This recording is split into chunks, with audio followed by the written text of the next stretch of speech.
Leaders of the African continent recently converged in the Ethiopian capital Addis Ababa for the African Union Summit, with the theme accelerating the implementation of Africa's free trade agreement. The leaders also discussed on other pertinent issues such as the unconstitutional change of government and peace and stability of the continent. Now, the African Union also gets a new chair, the President of the Union of Comoros, who vowed to implement all the agreed decisions during the summit. Let's have more details of that in this report. 2 days of intense conversation among leaders of the continent. The theme of this year's summit is accelerating the implementation of the Continental Free Trade Area, and it took the longest debating hours. The incoming chairperson of the Union, who is also President of the Union of Comoros, Azali Assoumani, expressed commitment to the full implementation of decisions. Objectives that we have set forth for ourselves for the year 2023, which is the acceleration of the implementation of the AfCFTA.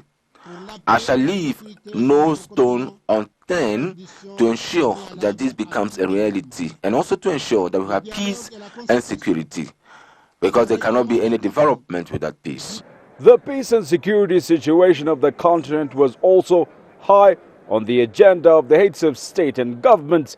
The summit decided on constitutional change of government within the world's largest financial institutions. Some have proposed moratorium, others have proposed a complete cancellation of debt. Therefore, the issue of debt is still a pending one, and it is having a dire toll on the economic and social development of our respective countries. The issue cannot be solved in isolation, especially given the fact that international monetary and financial systems do not operate in favor of our countries. Dozens of side events were also held on situations in the Sahel, Libya, as well as Eastern DRC. The next big task now member states of the Continental Organization are facing is implementing decisions.